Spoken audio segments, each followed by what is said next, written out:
no holding back of Donald Trump. Certainly not in his big rally overnight.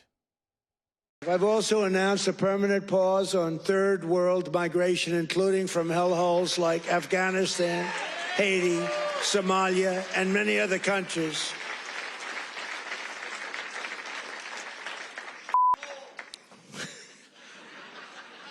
I didn't say all, you did. Oh, apparently you just heard the words being beeped out. They were rude words.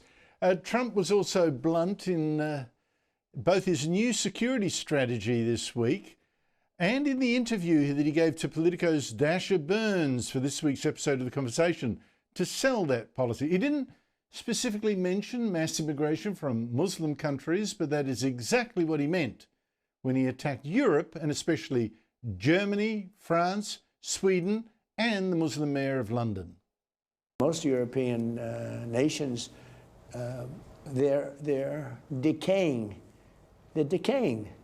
You can imagine some leaders in Europe are a little freaked out by what your posture is, and European. No, they should be freaked out by what they're doing to their countries. They're destroying their countries. Well, European Council and President. they're people I like. Look, they're people I like. I get along with them. You know that. But they can't let this happen. And it gets to a point where you can't really correct it. There'll be a point, and it's very close to that point. And what will that mean? It will mean that they're no longer going to be strong nations. Does that mean they won't be allies Or anymore? they'll be, well, it depends, it depends. They'll change their ideology, obviously, because the people coming in have a totally different ideology. But it's going to make them much weaker. Joining me is Rowan Dean, Editor-in-Chief of The Spectator Australia, host of Outsiders here every Sunday at 9 a.m. and host of his own show on Fridays at 7 p.m. Rowan, that's really interesting. I mean, does Donald Trump have a point that, that Europe cannot be a strong ally anymore of America with mass immigration changing it so profoundly? Or is this an exaggeration, just a distraction from America's cost of living problems and its falling poll numbers? Andrew, no, it's not a distraction. Donald Trump's not one of those politicians like, unfortunately, the ones we are blessed with here in Australia, who look at focus groups and run around with media strategists telling them, go and say this and go and say that so that you'll distract from this. I think the Annika Wells, whatever we're getting down the pipeline from Labor over Annika Wells would be a good example of that. Donald Trump doesn't bother with all that rubbish. He says what he means. He's always said what he means. He's been saying the same sort of stuff even before his political career.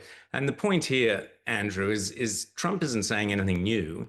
He's merely observing what is happening in Europe. Now, the reality is in Europe, we've seen any number of countries, particularly Britain, where immigration has become a big political issue between both the previous Tory government were accused of not having, secure borders. Quite rightly, they had very open borders. This argument goes right back to when Boris Johnson was saying we've got to copy Tony Abbott and close our borders.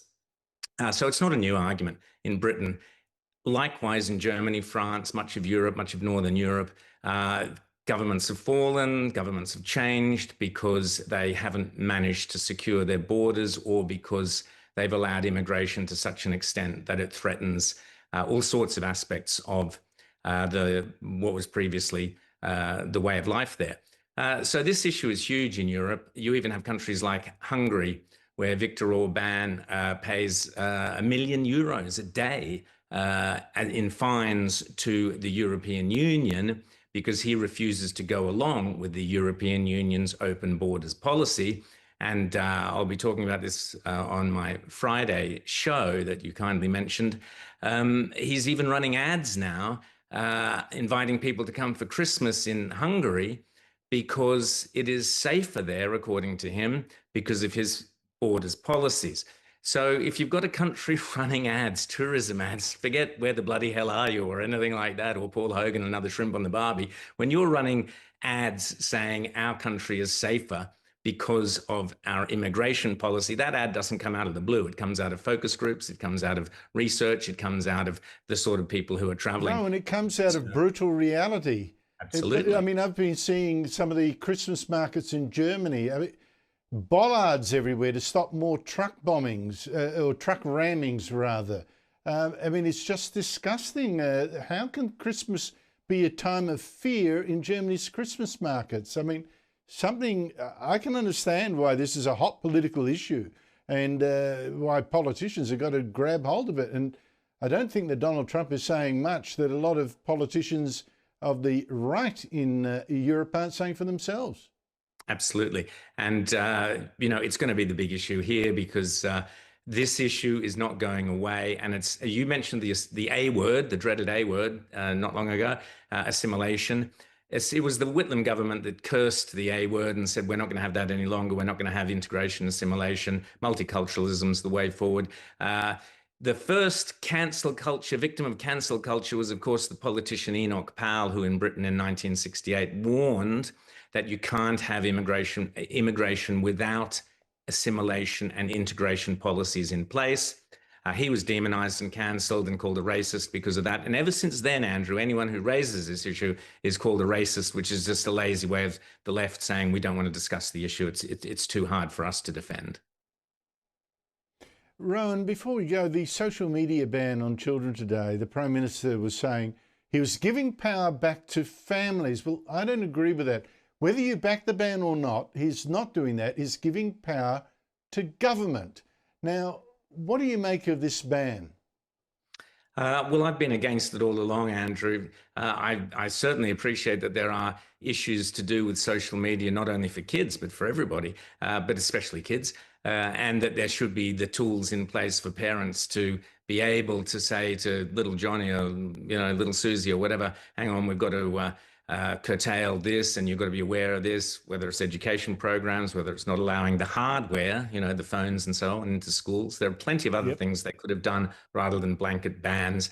And the problem with the blanket ban, like any kind of blanket ban, is it's using a sledgehammer to crack a walnut, and it will have all sorts of unintended consequences, some of which you wisely and accurately mentioned earlier, Andrew. Yes, well, I do wonder about removing this tool of communication from, like I say, children who are isolated or, the loner in the class or something like that. But, there's a cost there as well. Plus, you can actually learn something from social media as well as be made to pay. Rowan Dean, thank you so much indeed for your time. Sorry. Yeah, thanks, Andrew. All right. See you later, mate.